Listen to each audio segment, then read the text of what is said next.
wal khatimi lima sabaqa nasiral haqqi bil haqq wal hadi ila siratikal mustaqim wa ala alihi wa ashabihi haqqa qadrihi wa miqdarihi al-azim.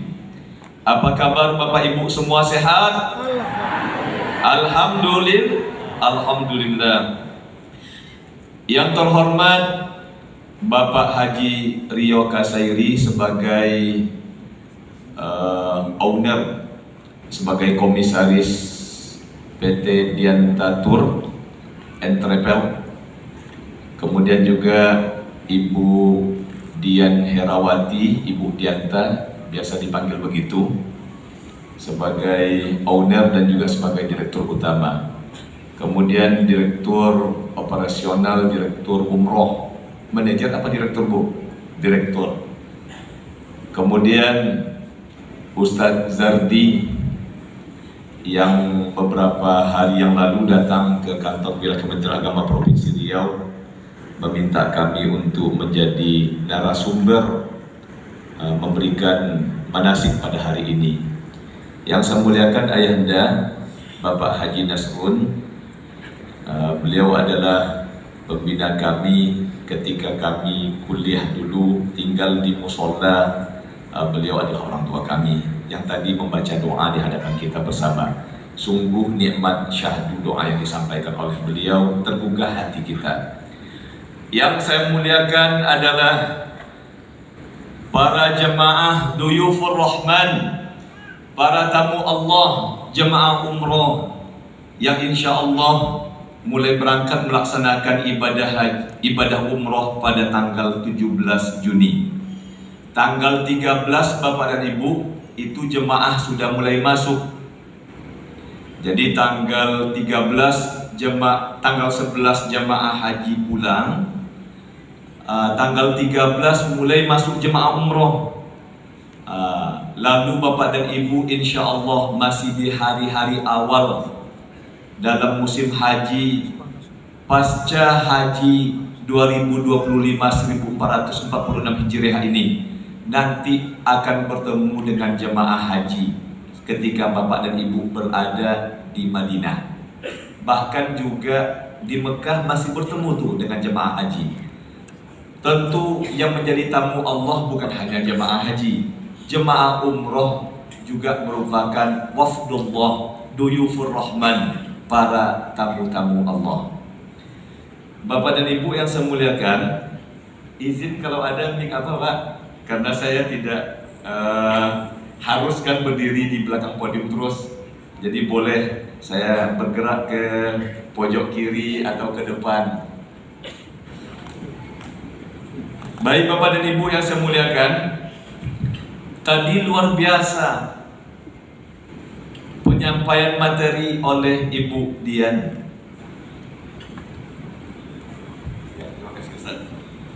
Ibu Dian berbicara tentang persiapan umroh Bapak dan Ibu. Itu artinya adalah sudah menghemat pembicaraan saya pada sore hari ini. Artinya dalam ibadah umroh itu kita bagi pembahasan ini menjadi 3 bagian. Yang pertama, persiapan melaksanakan ibadah umroh. Yang kedua adalah ibadah di dalam perjalanan. Dan yang ketiga adalah ibadah umrohnya itu sendiri. Persiapan itu sudah dibahas oleh Ibu Dian tadi. Kalau ada yang merasa bahwa selama ini belumlah lagi betul-betul menghadap, belum lagi pikiran hati kita itu fokus menghadap kepada Allah, aturan-aturan syariat Allah, maka ada salah satu yang bisa kita lakukan di samping memperbanyak istighfar, bahkan juga dilakukan dengan sholat sunat taubat. Lakukanlah itu Bapak dan Ibu yang saya muliakan. Oh, apakah itu berarti kalau saya sholat sunat taubat, hidup saya selama ini salah? Bisa jadi demikian. Tapi jangan juga karena merasa tidak ada dosa lalu tidak melaksanakan sholat sunat taubat. Kenapa? Karena kita sebagai manusia sering sekali mudah sekali dihinggapi oleh sesuatu yang dinamakan dengan dosa tersebut. Jadi sholat sunat taubat itu adalah baik kita perbanyak, baik kita lakukan. Di samping istighfar, memohon ampun kepada Allah Subhanahu wa Ta'ala. Jadi Bapak dan Ibu, dosa itu pada diri kita, nempel di jiwa kita, di badan kita itu cuma karena kita tidak bisa lihat aja bentuknya, Pak. Kalau Allah bukakan hijab, itu dosa yang nempel di tubuh kita itu memang jorok sekali Bapak dan Ibu, nempel di jiwa kita dan berbau busuk. Seperti apa kita melihat kotoran, seperti itulah hakikatnya dosa itu ada pada jiwa dan diri kita. Lalu kita membersihkannya. Bagaimana cara membersihkannya? Bisakah dibersihkan dengan satu ember air? Tidak bisa. Satu baskom? Tidak bisa. Satu tangki? Tidak bisa. Bahkan kita mandi pun di dalam sungai tidak bisa juga membersihkan kotoran dosa yang nempel di jiwa, di badan kita ini Bapak dan Ibu. Tetapi ternyata Allah Maha Karim, Allah Maha Rahim, Allah Ghaffar, Maha Pengampun. Bagaimana cara menghapus dosa itu? Menghilangkan kotoran itu bukan dengan air sungai, air sumur, air keran dan lain sebagainya, tetapi cukup dengan satu tetes air saja yang bernama air mata, yang dipenuhi dengan penyesalan, iktikad untuk tidak mengulanginya lagi. Lalu kita pun Bapak dan Ibu merasa menyesal melakukan itu, memperbaiki diri kita. Lalu kita pun astagfirullahalazim, astagfirullahalazim, menetes air mata kita. Ternyata air itulah yang bisa menghapus dosa kita Bapak dan Ibu, yang bisa menghilangkan seluruh kotoran yang menempel di jiwa kita, yang berlumuran dosa tersebut. Karena itu saya hanya menambahkan, menguatkan saja apa yang disampaikan oleh Ibu Dian. Perbanyak taubat, perbanyak istighfar, mohon ampun kepada Allah Subhanahu wa Ta'ala. Bagus lagi ditingkatkan amal ibadah, memperbanyak sholat sunat, tentu juga sholat fardu secara berjamaah di masjid. Nah, itu persiapan kita yang pertama. Tapi dosa kepada Allah bisa dihapus dengan istighfar.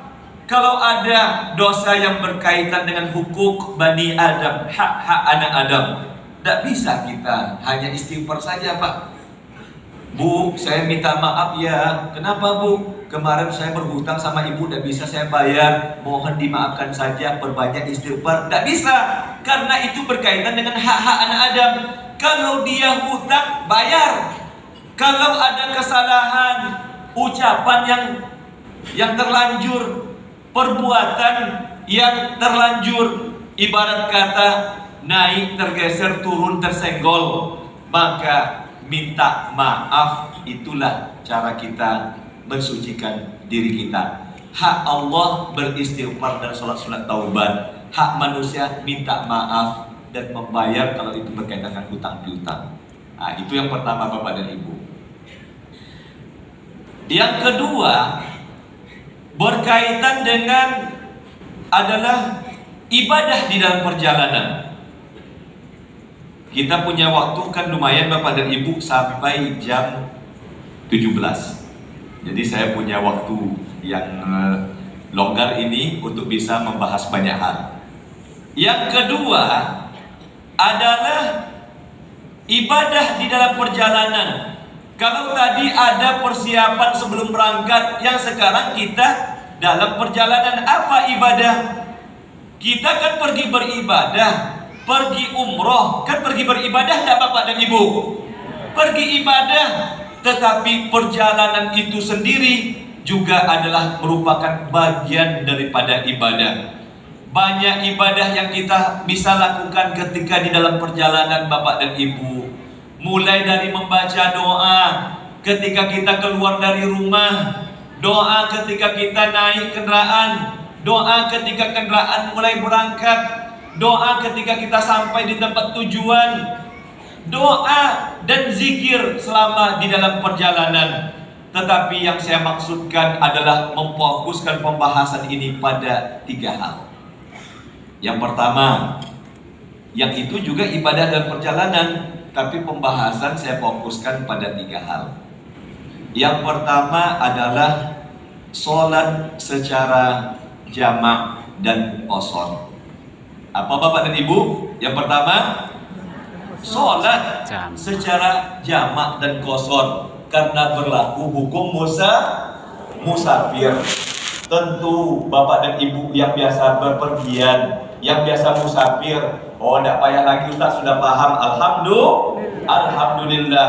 Tapi kan tidak semuanya yang selalu bepergian. Ada yang bepergiannya sudah 2 tahun yang lalu, Pak Ustaz tidak pernah lagi pergi. Karena itu anggaplah ini sebagai mengingatkan. Sholat secara jamak dan qashar, artinya sholat fardu yang bisa kita lakukan. Bagaimana sholat jamak? Sholat jamak itu artinya kan mengumpulkan 2 sholat Bapak dan Ibu dalam satu waktu. Kalau dilaksanakan pada waktu sholat yang pertama, itu disebut dengan jamak. Takdim apa takhir? Takdim. Terima kasih. Jadi umpamanya zuhur dan asar kita jamak. Asarnya kita laksanakan di waktu sholat yang pertama, di waktu zuhur. Itu namanya jamak takdim. Kalau zuhurnya ditarik ke asar, artinya sholat dilaksanakan di waktu sholat yang kedua. Disebut dengan jamak takhir. Terima kasih. Berarti sudah mudah ini. Sudah paham semuanya Bapak dan Ibu. Di samping jamak ada juga qashar. Tapi sebelum saya bahas qashar jamaknya, jamak itu kan ada paketnya Pak, Bu.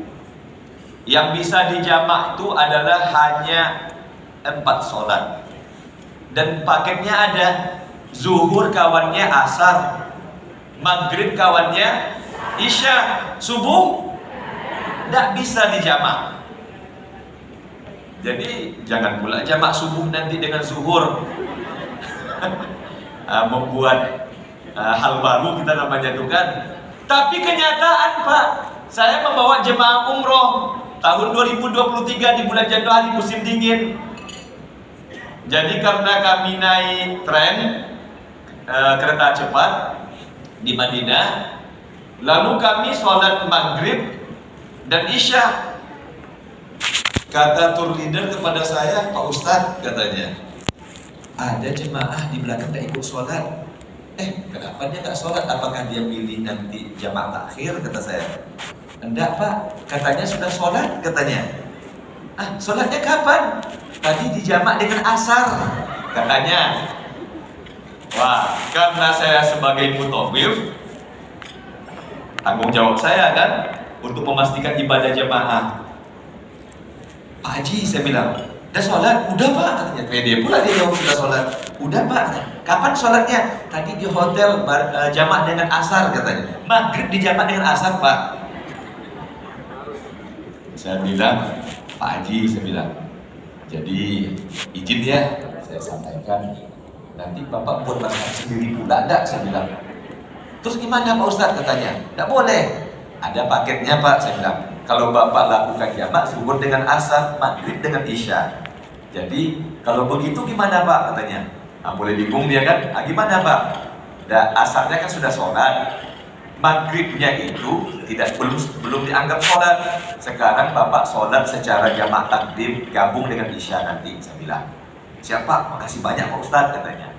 Jadi ini Bapak dan Ibu, ada paketnya kalau jamak takdim, jamak takhir. Di samping jamak juga qashar. Yang dikosorkan sholat yang mana? Sholat yang 4 rakaat. Jangan coba-coba menjamak mengqashar sholat maghrib. Nanti jadinya 1,5 rakaat. Bagaimana bentuknya 1,5 rakaat? Jadi yang dikoshar itu sholat zuhur, sholat asar, dan sholat isya. Sehingga yang kita lakukan hanya 2 rakaat. Contohnya kita sholat zuhur dan asar, di samping jamak kita lakukan qashar. berarti sholatnya 2 rakaat zuhur, 2 rakaat asar. Tapi rupanya ada juga saya temukan jamaah, saya sholat jamak takdim dan kosong di Pak Ustadz, zuhur dan asar. Lalu sholat dia 4 rakaat Pak, langsung salam. Dah asar Bang, kata saya. Udah, tadi 2 rakaat zuhur, 2 rakaat asar, tapi 1 salam. Langsung dihajarnya 4 rakaat 1 salam. Karena itu perlu juga kita memaknai, memahami perihal sholat ibadah di dalam perjalanan. Jadi kalau sholat zuhur, bahkan disunahkan qomat kan, ikomat pertama untuk sholat zuhur 2 rakaat yang kosor. Nanti ikomat yang kedua untuk sholat asar. Tapi nanti maghrib dan isya kalau kita jamak 3 rakaat maghrib lalu 2 rakaat isya. Itu yang pertama. Yang kedua, tayamum. Menurut bapak dan ibu, nanti bapak ibu tayamum nggak di dalam pesawat? Kenapa tayamum Bu? Kenapa tayamum?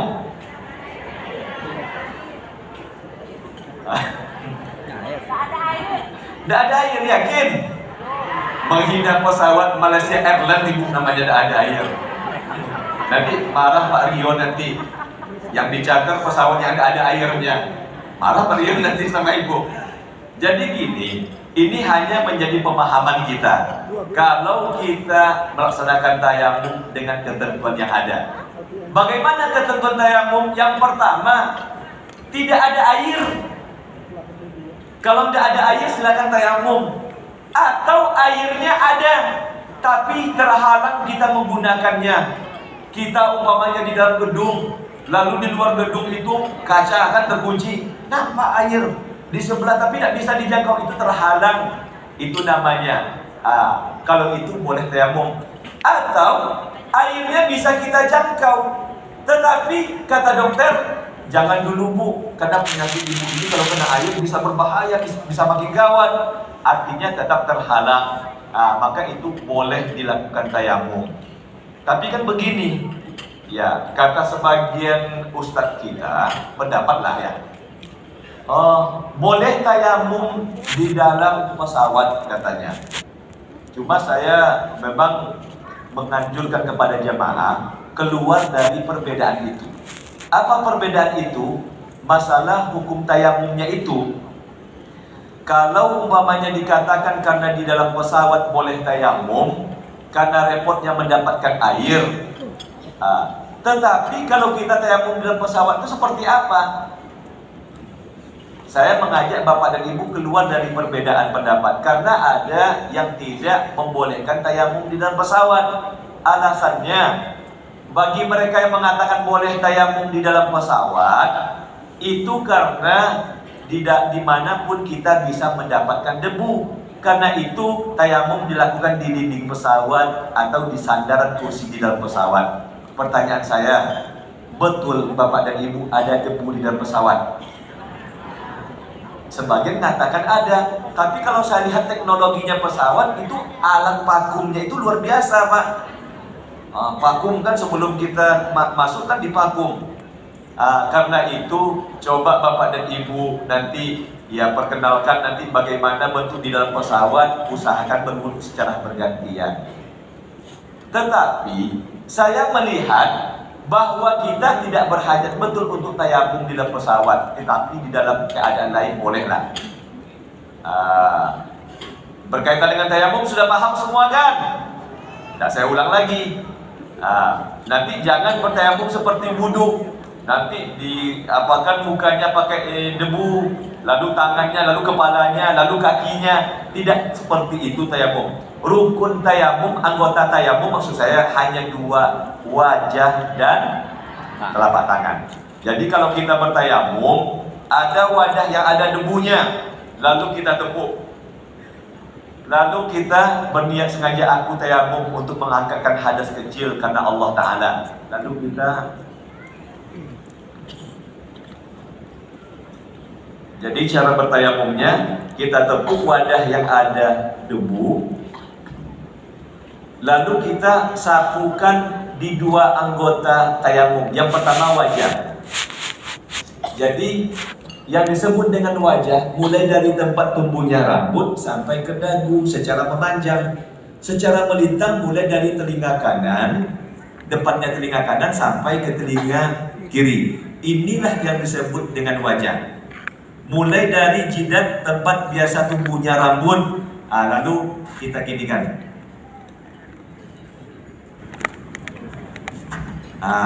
Jadi begitu tepungnya. Jadi ditepuk lalu diginikan.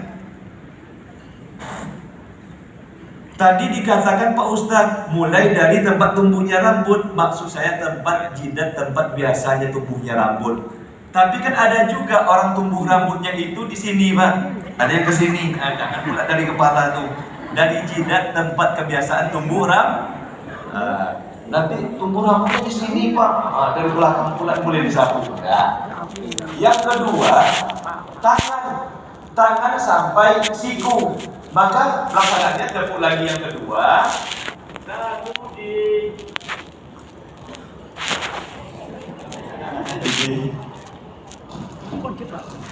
tepuk yang kedua tuh jangan di tempat yang tadi lagi, pindahkan ke wadah yang lain. Karena itu sudah musta'mal, sudah digunakan. Tepuk di sini. Yang permukaan yang erat, yang datar ya. Lalu diginikan tangannya. Debu yang sebelah kiri gunakan untuk tangan sebelah kanan. Gini. Lalu disapukan ke bawah, lalu naik ke atas, lalu sampai di pergelangan tangan kanan, ganti nih. Tangan kanan yang belum dipakai gunakan untuk tangan kiri. Jadi begitu.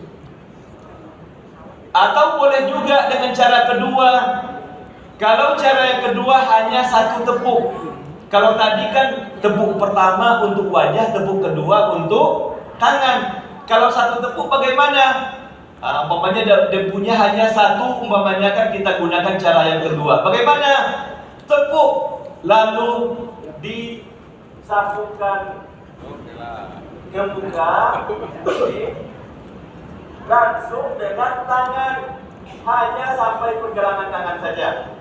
Hanya sampai pergelangan tangan saja. Itu cara kedua. Itu pengganti wudhu bagi orang yang tidak bisa menggunakan air atau tidak ada airnya. Itu yang berkaitan dengan tayamum. Siapa tahu nanti dalam situasi tertentu bisa digunakan fikih pemahaman tentang tayamum ini untuk melaksanakan ibadah sholat sehingga tidak terhalang. Yang ketiga, sholat di dalam perjalanan. Tadi sholat secara jamak dan qashar, dua tayamum. Yang ketiga adalah sholat di dalam pesawat. Apa Pak Bu? Sholat di dalam pesawat. Bukan sholat di atas pesawat. Sholat di dalam pesawat maksud saya. Bapak dan Ibu, ini perlu kita pahami. Kenapa? Mungkin waktu Bapak pergi berangkat nanti ke Arab, ke Mekah atau ke Madinah, mungkin tidak berhajat kepada sholat di dalam pesawat. Contohnya, Bapak berangkatnya umpamanya, mohon izin Pak, jam berapa kita berangkat dari Malaysia Pak? Dari Malaysia ke Madinah, langsung Madinah ya? Langsung Madinah. Jam berapa kita berangkat Pak Direktur? Oke, jam 3:30 Pak berangkat dari Malaysia. Jadi sholat zuhurnya dengan asar dilakukan jamak takdim ketika di bandara Malaysia. Jamak takdim asar tarik ke zuhur, sholat secara jamak takdim dan qashar. Tapi nanti maghribnya kapan Bapak dan Ibu? Apakah harus di dalam pesawat? Boleh dijamak nanti tarik ke isya, jamak takhir. Di mana dilakukan? Di Madinah saja. Umpamanya kalau berangkatnya jam 3:30 tambah 10 jam. Jam 11 sudah sampai di Madinah. Nanti Bapak dan Ibu sholat isya langsung jamakkan sholat maghrib. Di mana? Di Masjid Nabawi tengah malam, mungkin jam 12, mungkin jam 1. Ya terserah bapak dan ibu kapan berangkat dari hotel menuju masjid. Karena jarak hotel ke masjid pasti dekat, hanya berapa meter atau ratusan meter saja. Nah, mungkin 100 meter, 150 meter atau lebih kurang. Artinya perlu tidak kita sholat dalam pesawat? Tidak perlu waktu perginya. Tapi waktu pulang sepertinya mesti sholat di dalam pesawat. Coba kita tanya Pak owner kita, dari Jeddah kita jam berapa berangkat Pak? Jam 12 malam berangkat dari Jeddah menuju Malaysia. Kira-kira Pak, perlu tidak kita sholat di dalam pesawat? Perlu. Sholat apa? Sholat subuh. Coba kita lihat, jam 12 kita berangkat dari Jeddah. Perjalanan ke Malaysia lebih kurang 9 atau 10 jam. Kalau jam 12 berarti jam 9 sampainya jam 9. Kalau 9 jam. Ditambah lagi dengan tambahan waktu, selisih waktu maksud saya 4 jam antara kita dengan Arab Saudi. Berarti kalau jam 9 tambah 4 jam. Jam berapa Pak? Jam 1. Nanti saya sholat subuhnya Pak di Malaysia aja. Begitu sampai di bandara, masa iya ibu pulang umroh dabayeyo istighfar mohon ampun, sholat subuhnya lewat. Sholat subuhnya jam 1 siang, mau dijamak pula dengan zuhur. Karena itu sholat subuhnya mesti dilakukan di dalam pesawat. Oleh karena itu perlu kita cermati bagaimana sholat di dalam pesawat. Ya, jumlah rakaatnya tetap 2, cuma di posisi rukuknya mungkin begini, Allahu Akbar, Sami Allahu liman hamidah. Pastikan nanti sujudnya lebih ke bawah sedikit daripada rukuk. Nah, jadi seperti orang sholat di masjid lah, sholat di atas kursi. Nah, jadi seperti itu. Jadi 3 ini yang perlu kita pahami di dalam ibadah di dalam perjalanan. Bapak dan Ibu yang saya muliakan, sekarang kita lanjutkan adalah bagaimana umroh itu sendiri. Persiapan sudah, ibadah perjalanan sudah. Sekarang umroh itu sendiri. Ada orang Pak tidak mau ikut manasik. Dia daftar lagi nanti tinggal berangkat. Kenapa tidak mau ikut manasik Mas? Ya nanti kan ada mutawif, ada pembimbing ibadah kita. Kalau orang itu tawaf, saya tawaf pula. Kalau orang itu sa'i, saya sa'i juga. Kalau dia berdoa mutawifnya tinggal saya aminkan. Kalau dia tahallul, ya saya pun tahallul juga. Kalau dia ihram, saya pun ihram juga. Betul tidak demikian Bapak dan Ibu? Kalau dari sisi pelaksanaannya betul. Antara jamaah yang manasik dengan jamaah yang tidak manasik, ya tentu sama saja. Semua rukunnya akan dibimbing oleh mutawif. Ketika doa tinggal diaminkan. Tetapi Bapak dan Ibu yang saya muliakan, ada perbedaan yang signifikan yang sangat mencolok dari kedua orang ini. Orang yang manasik, dia paham ilmu manasiknya. Oh ini rukun, ini wajib umroh, ini didahulukan daripada yang lain. Ini umpamanya disunnahkan. Kalau umpamanya tidak dilaksanakan rukunnya, ibadah umrohnya tidak sah. Kalau tidak dilakukan wajib, ibadah umroh masih sah, tapi wajib membayar menggantinya dengan dam. Inilah kelebihan orang yang manasik Bapak dan Ibu, mengetahui secara urutan, mengetahui mana wajib, mana yang rukun, apa akibatnya kalau tertinggal salah satunya. Orang yang tidak manasik tidak paham. Padahal ibadah, kalau tidak memahami mana yang rukun, mana yang wajib, mana yang disunnahkan, mana yang membatalkan, dia tidak paham, hanya ikut-ikutan saja. ibadah seperti ini tertolak adanya. Man amila amalan laisa lahu minna fahuwa raddun. Amalan yang tidak berdasarkan pada pemahaman keilmuan, maka ibadah tersebut adalah ditolak. Baik Bapak dan Ibu yang saya muliakan, karena itulah pentingnya kita manasik pada hari ini. Apa yang kita bahas? Yang pertama teori, yang kedua prakteknya nanti.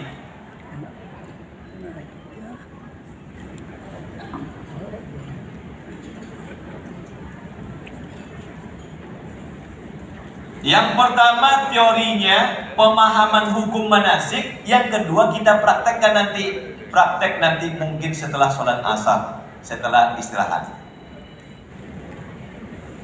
Bapak dan Ibu yang saya muliakan, umroh itu sama seperti haji. Ada rukun, ada wajib. Apa yang pertama Pak? Bu? Rukun. Yang kedua? Saya ulang. Ada rukun, ada wajib. Yang pertama apa? Rukun. Rukun. Yang kedua? Wajib. Wajib. Apa itu rukun? Maksud saya bagaimana, apa perbedaan antara rukun dan wajib? Rukun kalau tertinggal satu atau tertinggal dua tidak kita laksanakan, ibadah umrohnya sah atau tidak? Sah.